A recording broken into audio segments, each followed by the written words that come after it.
읽은 말씀 너무나 크게 대조되고 있습니다. 1절과 2절을 읽었는데요. 1절과 2절이 너무 상반되는 내용으로 꾸려져 있어요. 이것은 전체 미가서의 내용도 역시 그렇다고 볼 수 있습니다. 미가서는 총 7장까지인데 1장에서부터 3장까지는 굉장히 어둡습니다. 너무 우울합니다. 장래가 심각할 정도로 비참합니다. 그런데 4장으로 들어오면서 아주 약간씩 희망의 등불을 밝혀줍니다. 그리고 이제 5장, 6장, 7장으로 가면서 더 견고하게 하나님이 이스라엘의 미래를 어떻게 책임지시고 그들의 미래를 환하게 밝히신지를 말씀하고 있어요. 그래서 3장과 그리고 3장 이후에 펼쳐지는 내용이 다른 것처럼 오늘 본문 역시도 읽은 1절을 보면 딸 군대여 너는 때를 모을지어다. 딸은 군대가 될 수가 없어요. 이스라엘은 처참하게 망해버린 거예요. 남자들이 힘을 쓸 수가 없어요. 다 죽었고 아수르에 의해서 완전히 박살이 나버리고 바벨론에 의해서 완전히 깨져버리면 결국에는 딸들이 나가서 무엇을 할 수 있겠습니까? 그런데 딸 군대여 너는 때를 모을지어다. 아주 비극적인 상황을 이야기하고 있어요. 그러면서 그들이 우리를 에워쌌으니 막대기로 이스라엘 재판자의 뺨을 치리로다. 적을 제압을 하면 그 적장이나 적의 왕을 모욕을 주기 위해서 뺨을 때립니다. 또는 가지랭이 사이로 통과하게 만듭니다. 이스라엘을 다스리던 재판자들이 이렇게 뺨을 맞으면서 비참해진다는 거예요. 나라가 끝장난다는 거예요. 실제 이 상황 속에서 본문의 상황을 주의 깊게 들여다보면 아수르에 의해서 북이스라엘이 이미 망했습니다. 그리고 남유다도 시간의 문제예요. 풍전등화와 같이 이제 꺼지게 될 것입니다. 비극적인 상황입니다. 끝난 겁니다. 그런데 갑자기 2절에서 미가 선지자는 베들레헴 에브라다야 너는 유다 족속 중에 작을지라도 이스라엘을 다스릴 자가 네게서 내게로 나올 것이야. 그의 근본은 상고의 태초이니라. 완전히 다른 내용을 이야기하고 있어요. 시대적인 상황, 사회적인 여건을 고려할 때 이제 끝난 거야 이스라엘은. 그런데 하나님이 새롭게 놀라운 일을 시작하시겠다고 말씀하고 있어요. 우리의 삶에서 다 끝장난 사람들 아니었습니까? 예전에 이 세상에 무슨 소망이 있고 내가 많이 가진들, 내가 건강하게 산들, 내가 행복한 인생을, 형통한 인생을 산들 다 죄로 말미암아 죽어버린 인생, 우리의 미래는 암담했고 처참했습니다. 방법이 없었습니다. 그럼에도 불구하고 우리의 미래가 밝아질 수 있었던 이유가 무엇입니까? 하나님 때문이었어요. 하나님을 아는 자리, 내 인생의 시대적인 상황과 사회적인 여건이 나는 이제 아무것도 할 수 없는 끝장난 그 자리에 있을 때 하나님이 우리를 그리스도 예수님 안에서 부르시고 우리를 하나님의 자녀로 세우시며 우리의 눈을 밝히사 이 시대와 사회상을 넘어서 영원한 하나님의 나라를 보게 해주셨습니다. 하나님의 일하시는 방법은 항상 거기에 있어요. 우리의 여건이 안 좋아요. 어려워요. 하지만 그 여건 속에서 우리는 끝이 났지만 하나님은 일하십니다. 그래서 하나님을 생각하는 사람들에게는 언제나 긍정이다, 무한 긍정이다 이렇게 말을 합니다. 우리는 끝나요. 아니 끝나야 돼요. 우리가 할 수 있는 것이 과연 얼마나 있어요? 별로 없어요. 우리가 할 수 있는 건 승질내고 원망하고 불평하는 것밖에 없어요. 이스라엘 백성들의 역사를 보세요. 원망하고 불평하고 믿음 없는 것, 그것밖에 한 게 더 있습니까? 그럼에도 불구하고 하나님은 원망을 찬송으로, 불평을 감사로 바꾸지 않습니까? 그들의 믿음 없음을 믿음 있음으로 하나님이 바꿔나가시는 그 놀라운 역사, 항상 우리의 성도들은 반전에 반전을 거듭하면서 이 한 세상을 순례자로 멋지게 살아가는 거예요. 베들레헴 에브라다야, 베들레헴 아시죠? 다윗의 고향입니다. 보아스와 룻의 사랑 이야기가, 러브 스토리가 시작된 곳 베들레헴입니다. 또 이 베들레헴은 어디지요?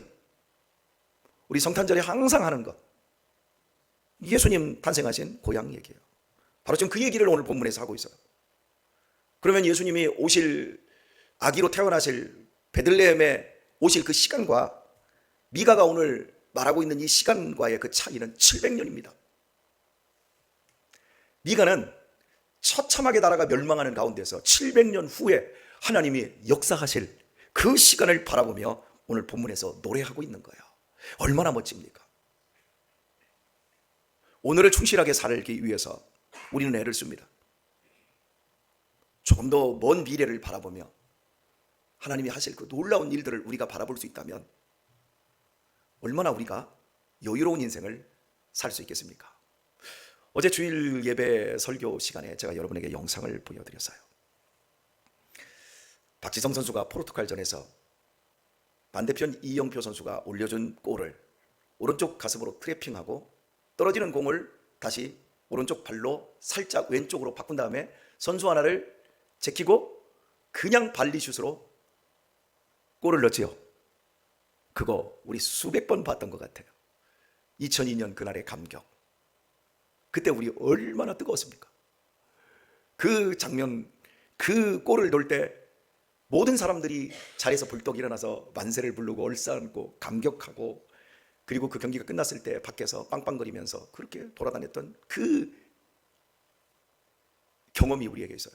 그 경험을 가지고 우리가 영상을 보았는데, 그 시대에 태어나지도 않은 애들이 영상을 보는데 걔네들은 아무런 감흥이 없는 거예요. 그러니까 우리가 느끼는 걸 다른 사람도 느끼고 있다고 생각하면 안 돼요. 어제 그 느낌을 가졌던 사람들과 느낌이 없는 사람들이 함께 공존하고 있는 거예요. 지금 우리가 이 같은 시대를 살아가고 있지만 이 시대에 함몰되어 사는 사람들, 그 사람들과 여러분이 같다고 생각하지 마세요. 요즘 계속해서 유튜브라든지 SNS에서 계속해서 투자하세요. 재테크하세요. 주식에 투자하셔야 됩니다. 우리가 돕겠습니다. 이거 하지 않으면 당신 미래가 불분명하고 당신의 미래 심각해집니다. 빨리 우리에게 돈 맡기십시오. 우리가 2천만 원을 맡기면 한 1년 정도 되면 1년에서 2년 투자하면 1억으로 불려드리겠습니다. 그리고 그 앞에다가 굉장히 많은 사람들이 이제 되어진 것들을 쫙 얘기해요. 그거 보고 있으면 이거 꼭 해야 될 것 같아. 막 마음이 불안해. 미래가 너무너무 불안해. 나는 아무것도 투자한 데가 없는데 그저 나중에 은퇴하면 그냥 100여만 원 가지고 살아야 될 텐데, 어떻게 살지? 큰일 났네. 뭐 집도 없는데 어떻게 살지? 막 불안해가지고 죽어요. 그런데 하나님, 생각을 하나님을 딱 향하여서 보면 하나님이 내 심장을 교훈하시고 내 안고 일어섬을 아시고 지금까지 54년을 지키시고 이끄시고 복주시고 앞으로 내 남은 인생도 하나님이 책임져 주시리라고 하는 미래에 대한 지평이 쫙 하나님을 생각하고 묵상할 때 열려버립니다. 그때 감격하게 되어지는 거죠. 믿음으로 바라보는 우리의 눈, 우리 아이들을 보면 답답할 때가 많습니다. 어제 오후 예배 설교 끝나고 우리 유신이와 밖에서 식사하고 들어가면서, 아버지, 내가 이해가 안 되거든요. 아버지, 왜 재물을 헐어서 남들을 주라고 하는 거예요? 왜 재물을 헐어야 되는데요? 내가 노력해서 열심히 해서 내가 번 재물을 왜 헐어야 돼요? 그리고 가난한 사람들은 게으르고 나태하고 그래서 자기들이 가난하게 사는데 왜 내 재물을 헐어서 드려야죠? 요즘 애들이 그래요. 내가 얘를 보면 답답해요. 그래서 내가 하도 기가 막혀서, 여보, 당신이 얘기해. 그래서 이제 제 아내가, 아들아, 돈이라는 가치, 누가 어떻게 쓰느냐에 따라서 삶이 달라지는데 어쩌고 저쩌고 해도 내가 노력해서 내가 성취한 결과물을 왜 헐어야 되는데요? 게으르고 나태한 사람들 도와줘봤자 게으르고 나태한데 그렇게 사는데 그런 사람을 뭐로 도와줘요? 걔 얘기도 일면 맞아요. 게으른 사람 아무리 도와줘봤자 밑 빠진 독에 물 붓기잖아요. 사고 자체가 틀린 거예요. 그 애들을 보면서 그 애들을 하나님의 말씀으로 설득하는 거예요. 하나님이 이렇게 살라 그러지 않았느냐? 우리의 생각대로 사는 것이 아니라, 네가 세운 계획대로 사는 것이 아니라 하나님이 말씀한 대로 도우라면 돕고 허물라면 허물고 가라면 가고 서라면 서고, 우리의 인생에 한 걸음도 우리 앞길을 우리는 몰라. 하나님이 네 속에서 네가 만약 노력하고 애써서 성취한 재물이라고 한다면 그 뒤에는 하나님이 네 건강을 지키시고 네 인생을 이끌어 주셨기 때문에 그 모든 것들은 다 하나님의 거야. 네 생명도 이 세상 것도 다 하나님의 거야. 그리고 그걸 하나님은 게으르든지 가난하든지 무능력하든지 사람들하고 골고루 나누기를 원하시는 것이 하나님의 마음이야. 그 하나님의 마음, 하나님의 뜻에 따라 사는 사람들이 이 세상에서 그리스도인인 거야. 여기까지 얘기를 해줬는데도 아버지 말씀이 옳기는 한데 내 마음에서 동의는 안 돼요. 솔직한 거예요. 그래서 우리가 계속해서 하나님의 말씀을 듣고 성령님이 우리의 이 마음을 다스려야 돼요. 저는 우리 유신이의 생각만 그런 게 아니라고 생각해요. 우리 대부분의 청년들, 학생들 다 그렇다고 생각해요. 이해 못해요. 그런데 나누고 섬기고 베풀고 그것이 행복해요, 안 행복해요? 그게 행복인 거예요, 사실은. 근데 이건 경험한 사람 외에는 몰라요.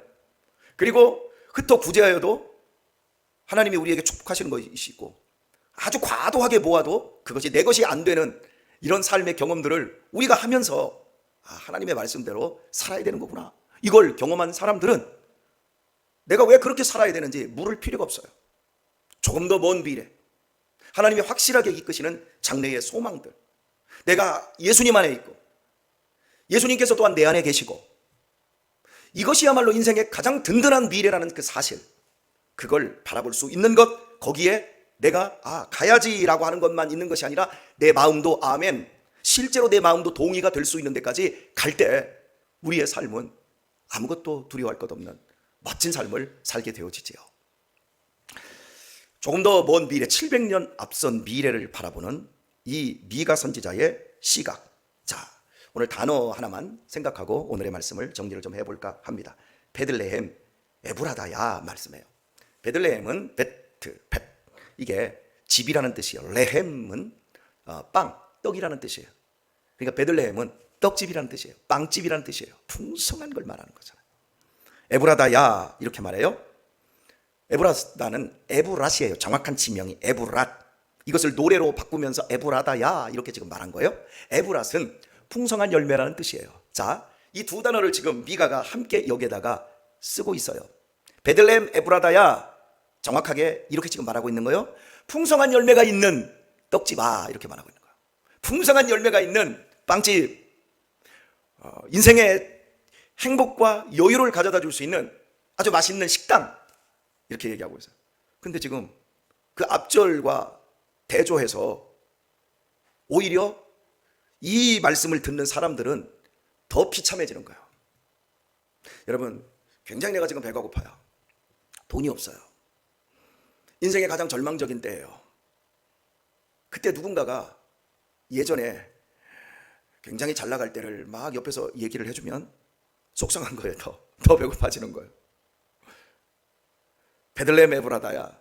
하지만 아무리 배가 고파도 예전에 하나님께서 그 배고픔 중에 이끄시고 복주시고 지키신 은혜들을 경험한 사람들은 아하, 놀랍다.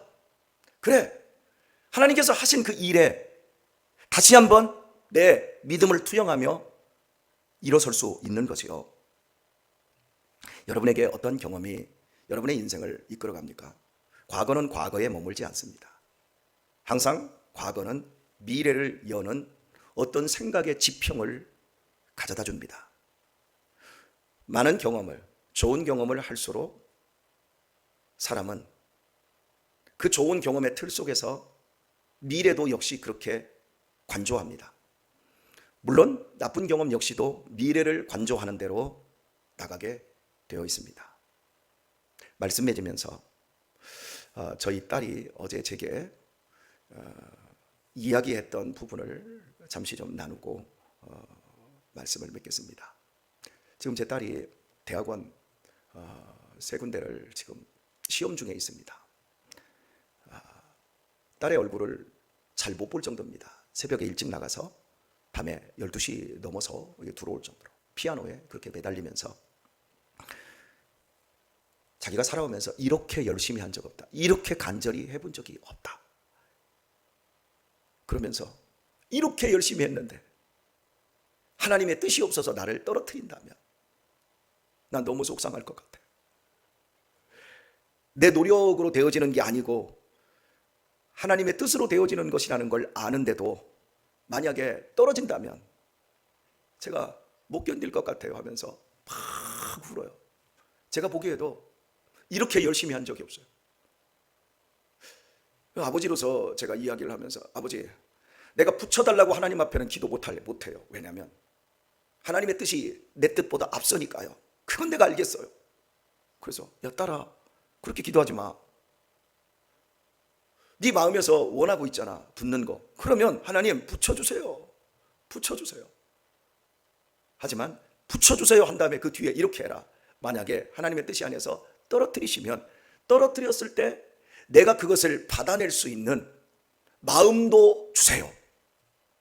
그렇게 얘기했더니 눈을 뜨더라고요. 울음을 그쳤어요. 그렇게 기도해. 나 붙고 싶어요. 붙여주세요. 그러나 떨어졌을 때도 견딜 수 있는 힘을 주세요. 그런 실패와 좌절들을 통해서 사람이 만들어지는 거예요. 네가 어떤 역경을 네가 네 뜻대로 되지 않았을 때 그것을 허허실실 넘기고 또 다른 하나님의 뜻을 향해서 네 눈을 열어갈 수 있는 건 설교 들어서 되는 게 아니라 실제로 그런 실패들을 계속해서 경험해 나갈 때 아버지처럼 이렇게 여유롭게 살 수 있는 사람이 될 수 있는 거야. 너는 이제 시작하는 거야. 떨어져도 괜찮아. 떨어져도 너는 내 딸이고 너는 떨어져도 하나님이 사랑하는 사람이야. 그리고 그보다 네가 생각한 것보다 더 큰 길을 여시고 네 인생을 이끌어 가려고 하는 거야. 떨어져도 괜찮고 붙어도 괜찮아. 붙었다고 네 인생이 달라지는 것도 없고 떨어졌다고 해서 네 인생이 낙오되는 것도 없어. 알겠는데 떨어지면 비참할 것 같아요. 그래, 비참해. 어려운 거예요. 우리가 쉽게 미래의 지평이 미가처럼 열리는 게 아니야. 미가가 이 지평이 700년의 앞에 보여질 하나님의 비전이 열리기까지 미가도 부정부패와 아수르가 멸망하는 것과 목이 터지라고 외치고 인생의 절망, 저 밑바닥까지 꼬꾸라지는 시간들을 거친 후에 하나님의 말씀이 미가에게 임한 거예요. 이걸 들여다보지 못하면 우리 자녀들에게 성경만 가르치고 이론만 가르치지 실제 아무것도 못 가르치는 경우가 많아요. 그래서 한 번 인생이 실패하고 절망해버리면 그냥 교회 떠나버리고 문 닫아버리고 엄마 아빠가 저거 목사에게 지금 속아 넘어가는 거야, 이런 식으로 끝나버리는 거예요. 신앙이 수없이 절망하게 될 거고, 그 절망들 앞에서 하나님의 말씀으로 연단받고 하나님 힘주세요, 이런 과정들이 있어야 사람이 단단해지고 드디어 하나님의 미래, 하나님이 준비하신 미래의 지평이 열리고 그 가운데서 세상 사람과 다른 넉넉하고 너그럽고 따뜻한 삶을 살아가게 된다는 거예요. 내 자식이 무슨 좋은 대학 가고 내 자식이 얼마나 똑똑하고 얼마나 좋은 직장에 다 쓸데없는 거예요. 죄송하지만 미래의 지평이 열리지 않으면, 믿음의 지평이 열리지 않으면 그건 모두 자기를 망치고 자기의 후손까지 끝장내는 대로 나아가게 되는 거예요. 오늘 다시 한번 하나님, 절망의 자리, 실패의 자리, 끝장난 자리, 그런 자리에 있는 내 주변의 사람들, 내 사랑하는 자식들이 있습니까? 아니면 굉장히 높은 자리, 여유로운 자리에 있습니까? 하나님, 그 모든 걸 통해서 결국 하나님 믿음의 지평이 열리고 하나님께서 하시는 그 일에 순종하고 넉넉한 아름다운 삶을 살 수 있는 그런 대로 하나님 갈 수 있도록 역사하여 주세요. 오늘도 기도하시고 그런 응답이 우리에게 주어질 수 있는 놀라운 새벽이 될 줄 믿으며 이 하루도 은혜의 단비 속에서 촉촉하게 젖은 마음 가지고 승리하며 아름답게 사시기를 예수님의 이름으로 축원합니다.